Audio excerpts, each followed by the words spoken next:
Bonjour à tous, bienvenue, moi je me présente, Cédric, et je vais vous commenter donc la troisième ronde du tournoi, du démonique tournament moderne qui s'est déroulé ce week-end au QG des avant-joueurs à Rouen, avec à notre gauche le puissant Thomas Sinoc Salerio et son unique Junk Eldritch Evolution, et à notre droite Julien et son Eldrabooze, un deck beaucoup plus habituel.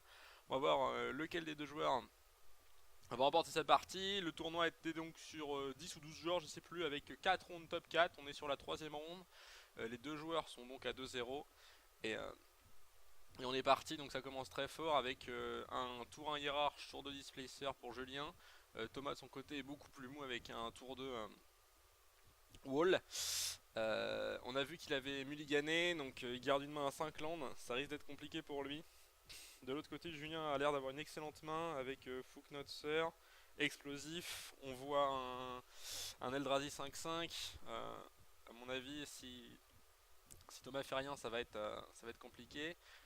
Donc il joue une 2-1 Host. Survivance, le problème c'est que ça passe pas le displacer. Hop, il passe le tour. De son côté, Julien va regarder les 5 cartes de sa bibliothèque pour trouver quelque chose. On voit beaucoup de landes, un hiérarche. Je pense qu'il va prendre un land, il va pas avoir le choix. Celui qui a l'air d'en manquer, donc ça me semble être un bon play pour lui.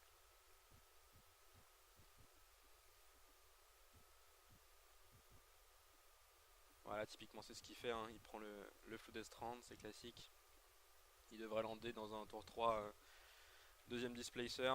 Ça lui permettrait d'avoir un peu de board au cas où. Surtout que Thomas, on sait qu'il peut avoir un jeu assez explosif. Si par exemple il part dans Evo sur le Geist, ça lui fait un Geist avec la survivance 3-2 plus une autre bête. Typiquement, je vois dans sa liste, il a un Trun qui ne prend pas donc le trigger du displacer, donc ça pourrait l'amener sur la game comme ça.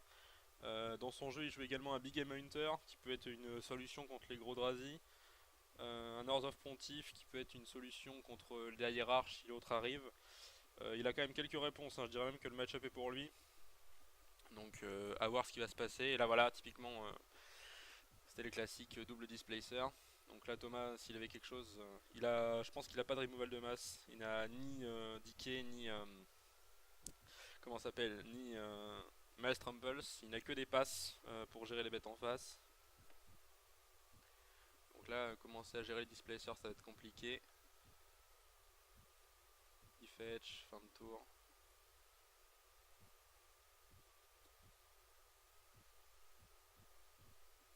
Et ça shuffle tranquillement, c'était un tournoi, on n'était pas pressé, donc les joueurs n'étaient pas super stressés, ça s'est super bien passé de ce côté-là. 19 PV partout, tout se passe bien.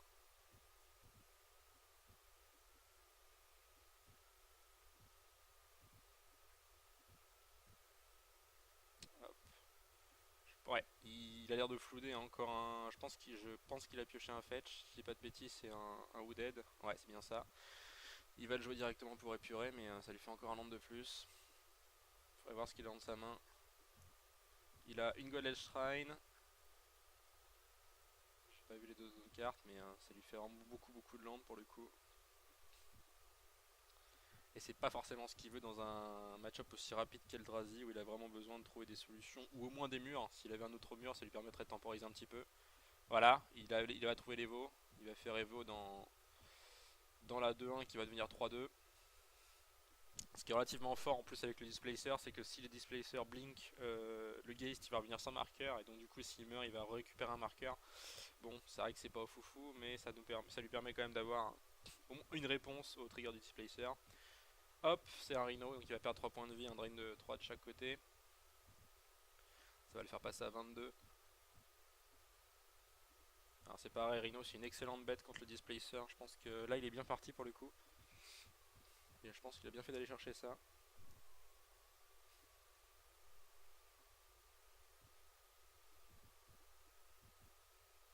Peut-être quand même que moi je serais peut-être parti chercher le Tron, rien que pour une question de sécurité, on était sûr de pas taper le Rhino, pas pouvoir mettre des points gratuits. En plus ça se régénère au cas où. Hop, c'est le TKS, tour 3, le TKS, c'est solide. Voilà, 2 landes dans la main. Ça va être dur, il n'a plus rien. Et le TKS avec le noble hiérarche, son trigger d'exaltation, ça va faire une 5-5, ça veut dire que ça va passer le Rhino. Il va falloir qu'il trouve une solution relativement vite, sinon ça va être dramatique.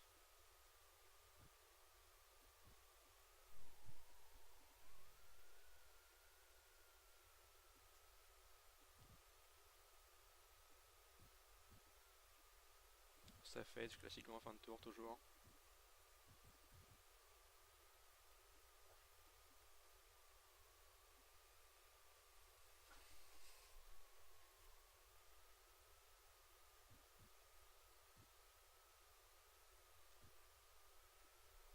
Qu'est-ce qu'il a draw?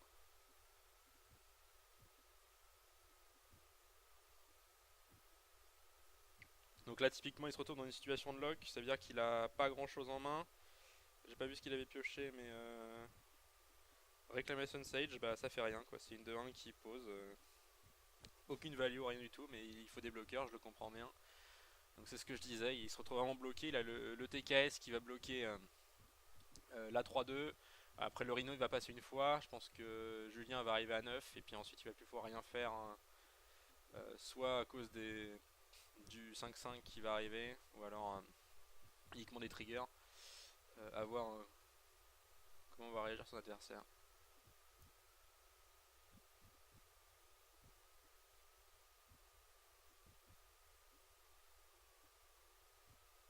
Ah non, Julien fait le choix de double bloquer. Ouais. Bah, il a vu la main de Thomas, il sait qu'il a qu'un land, c'est vrai qu'il peut pas prendre de passe en réponse, et c'est très bien joué, au moins ça gère le Rhino même s'il perd le Fuknotser. Je suis assez d'accord avec ce play.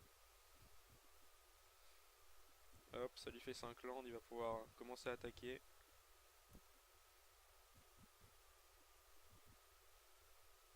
Non, il explose. Explosif à 2 donc. Ça va lui permettre de gérer à la fois le mur et le Geist. Et comme ça d'avoir le chemin, hop, les 6 points qui passent. Thomas passe donc à 15.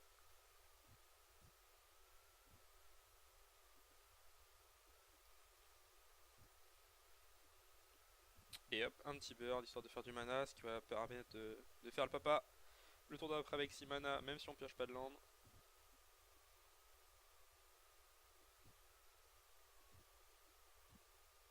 Ouais, là il est très très solide, Julien là, je pense qu'il sait qu'il est frais sur cette partie.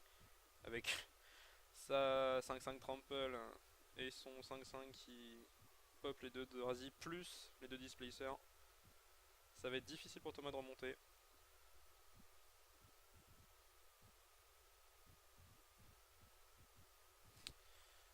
Oh là là, il pioche qu'un bird. Aïe, ça va être très dur.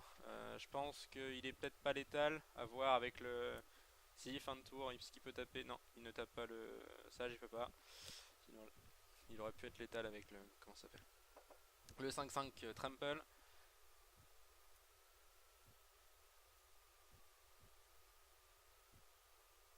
Je pense qu'il faut le jouer quand même, hein. Là, il sait qu'il n'y a rien en face. Thomas n'a plus de cartes en main. Il ne craint rien. Voilà, c'est ça. Ça passe à 11. Hop.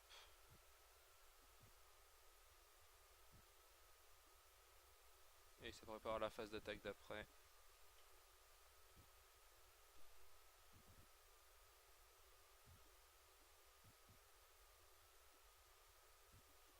Ouais, je pense que là, Thomas, il sait qu'il a perdu, hein. Il a pioché un limon, si je dis pas de bêtises.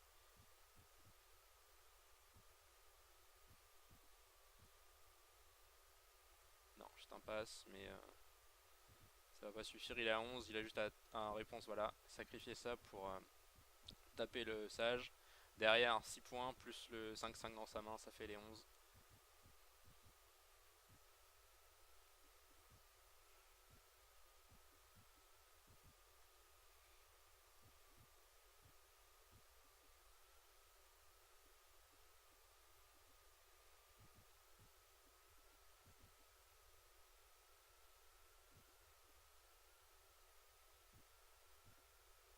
Et la caverne, pour couvrir tout ça, Smasher Time, c'est parti. Et voilà, la première game pour Julien, bravo à lui, et on se retrouve tout de suite pour la seconde.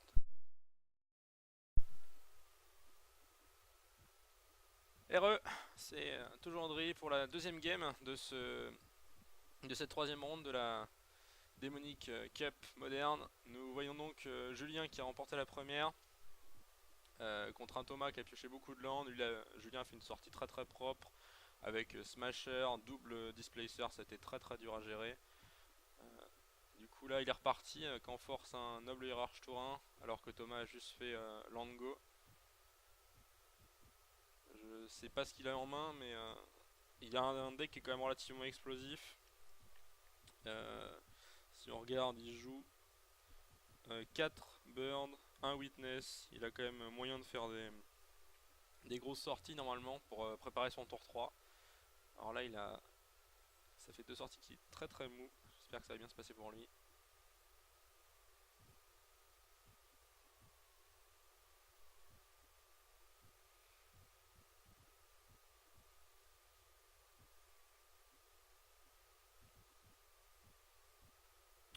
Il tombe à 19, il fait juste land tap go.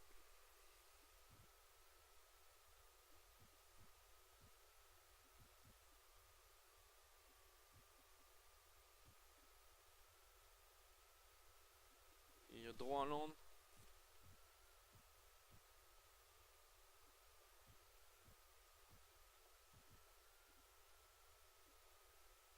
Il joue un land tapé, il passe le tour. C'est à Julien, il pioche lui aussi un land. On voit qu'il a sidé un déni obstiné.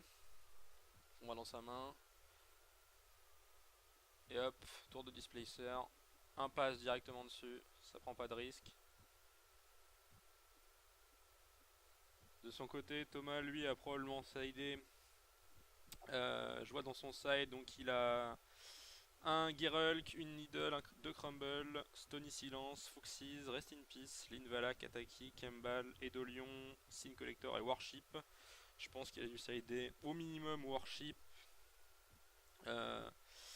Fuxis, je dirais ça. Le Gerulk, maybe, et probablement le Linvala, qui permet de temporiser un peu contre ce genre de paquet, surtout avec le Displacer.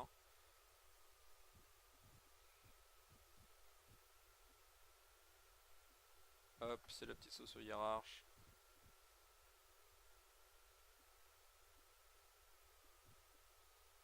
On voit un Rhino dans sa main, c'est probablement ce qu'il va jouer tour 4. Voilà le Rhino qui fait toujours du bien.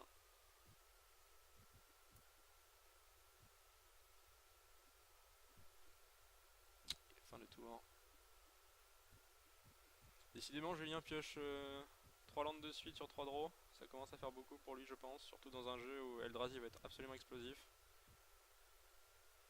Il peut pas vraiment prendre le risque en plus de blinker le Rhino s'il veut pas prendre des drains de 3 à chaque tour. Ça peut être dangereux pour lui.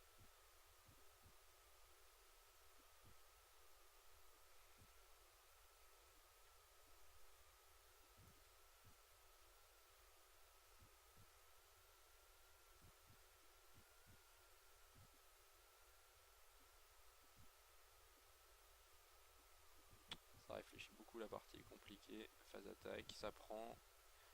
Julien tombe à 13.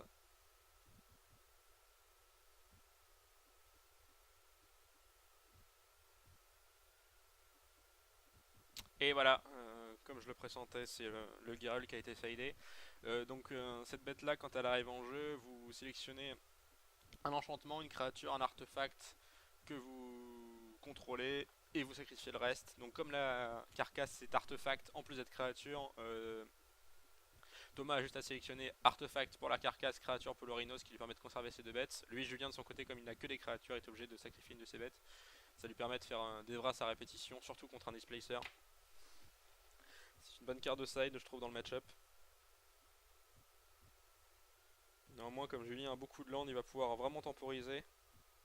Surtout, par exemple, Thomas ne pourra jamais jouer plus de 2 bêtes. Là, les 2 bêtes qu'il a seront les seules qu'il peut avoir. Sinon, Julien aura juste à blinker la carcasse pour faire sacrifier les bêtes.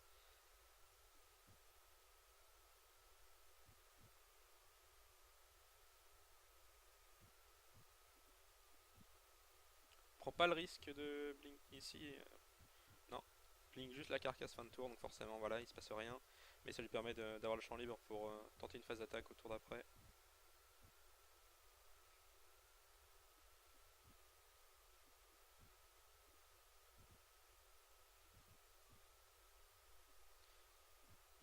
attention quand même, hein, il est à 5 ou 6, alors que Thomas est à 15. Avec un Rhino sur table, ça peut aller très très vite. Ouais, il est pas bien Julien.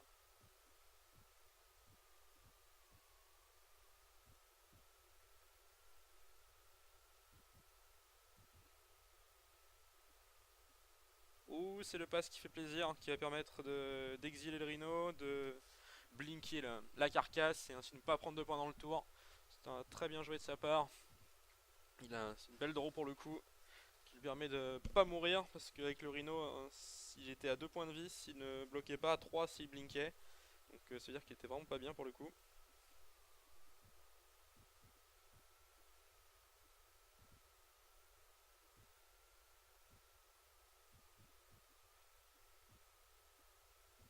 Thomas qui va chercher son petit l'anti-rive tapé, voilà. Et qui joue, maintenant que le Rhino est parti, peut jouer une autre bête. Mais une 0,5, ça met pas de pression. Je pense qu'il la met surtout pour bloquer le displacer et pas mourir trop vite.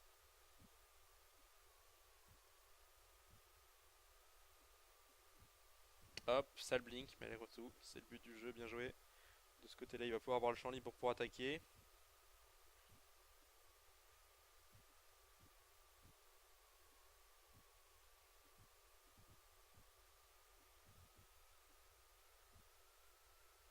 Thomas qui passe à 12.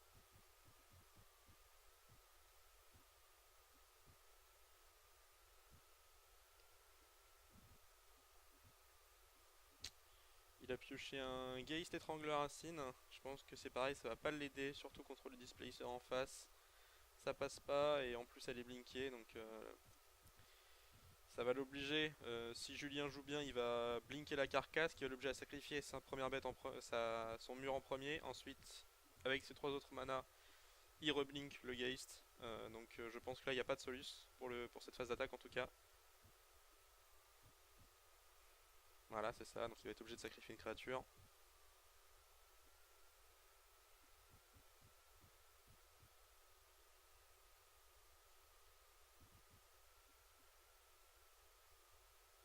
Ah, c'est peut-être pas ce qu'il fait, il réfléchit.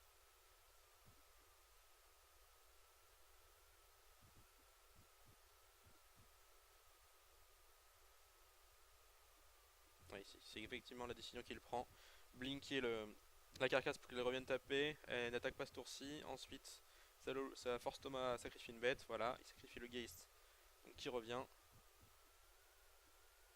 Il n'a plus qu'à blinker le Geist pour échapper à la phase d'attaque.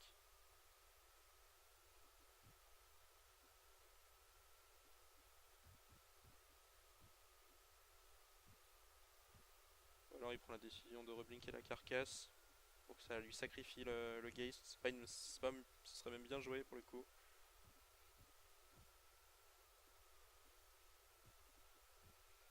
C'est la décision qu'il prend.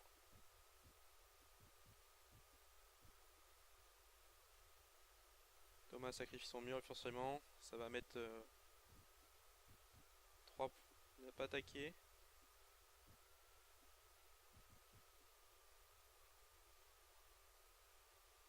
Ah. Du coup s'il voulait bloquer le displacer c'est fini. Avec le trigger c'est une 4-4. Ça bloque quand même. Je suis pas fan de split bloqué parce que il pouvait toujours se servir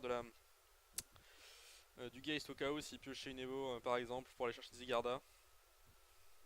Je pense que j'aurais pas bloqué, il est à 12 points de vie, il pouvait se permettre de prendre 4. Il y avait 3 tours devant lui.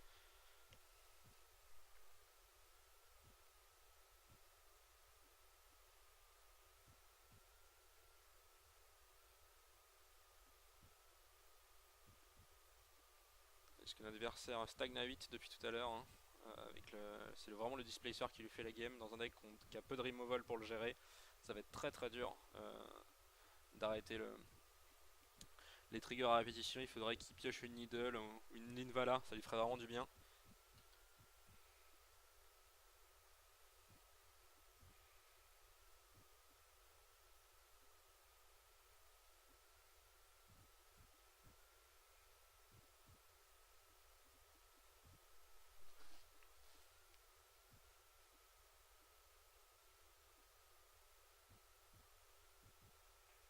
Un bird. C'est pas terrible, surtout vu la quantité de mana qu'il a. Je pense que là, il doit flouder dans sa main. Je vois pas ce qu'il a, mais ça doit être très très mou. Le bird, je pense qu'il ne va même pas bloquer. Il va se prendre un coup de displacer lui aussi.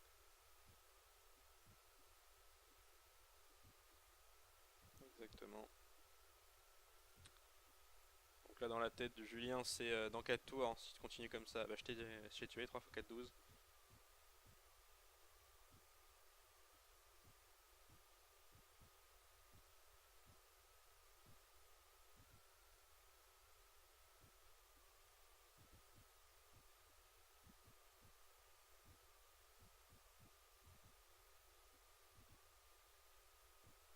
Il a encore son backup, qui n'est pas vraiment utile, puisqu'il n'a pas une créature de force supérieure égale à 4.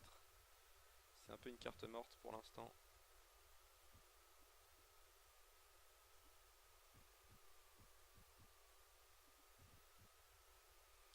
Hop, tomate à 9.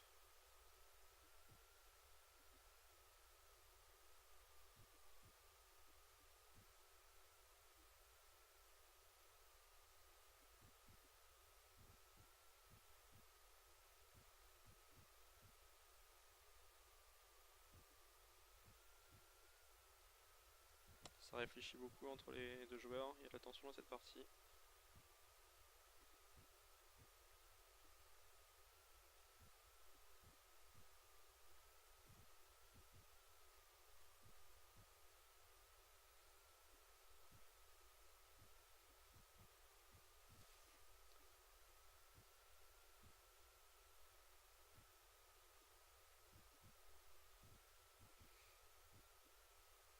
Thomas il sait que s'il joue une bête, malheureusement, il va perdre soit son bird, soit la nouvelle bête. Donc là, pour lui, le but ça va être de sacrifier son bird. C'est bien joué, il va pouvoir tutoriser quelque chose, puisqu'il n'a pas eu de réponse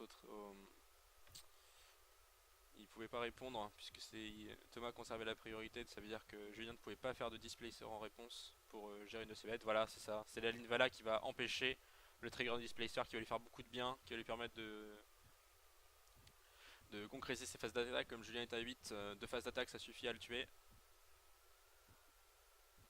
Sauf que c'est la dismember. Julien tombe à 4. Heureusement qu'il a encore du mana pour gérer cette carcasse, sinon c'était vraiment le drame pour lui.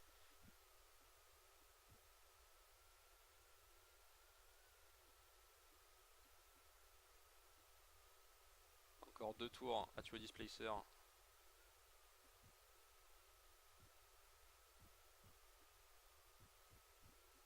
Sauf qu'il a oublié le trigger sur le bird en fin de tour.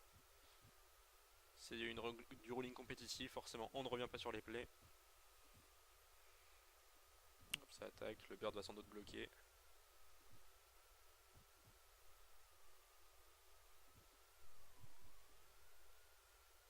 Alors là il voit qu'il a son Eldrazi 5-5 dans les mains. Le problème c'est que s'il le joue avec, s'il veut blinker la carcasse, il va plus pouvoir, donc c'est à dire qu'il va être obligé de garder son Eldrazi pour toujours bloquer la carcasse et tuer avec le reste en sacrifiant fin de tour un de ses tokens. C'est la décision qu'il va le prendre, voilà c'est ça. Il va mettre 2 tokens sur le board qu'il va pouvoir sacrifier, je pense, à la fin de son tour.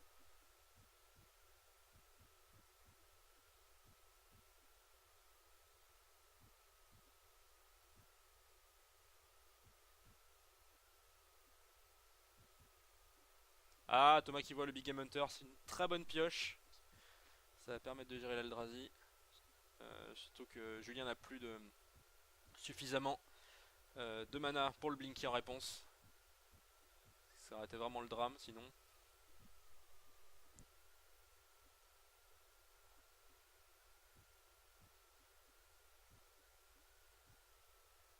Si, il peut le faire.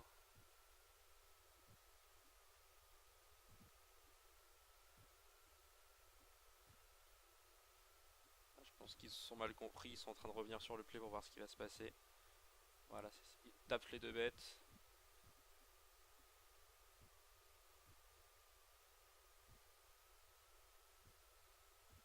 Il a dû avoir suffisamment de mana, je pense que Thomas l'a pas vu. Voilà, du coup c'est le drame, hein. Il a 9 points sur le board. Et et il pioche un puissant smasher. Je pense que le smasher va être pour la deuxième partie consécutive la fin de l'histoire pour Thomas, même s'il a un pass to exile, il peut pas gérer toutes les bêtes. Il est à 6, ça va être compliqué. Et c'est la fin de cette partie. Bravo à Julien, merci à tous d'avoir regardé. Et on se retrouve pour une prochaine manche de ce tournoi. Au revoir à tous.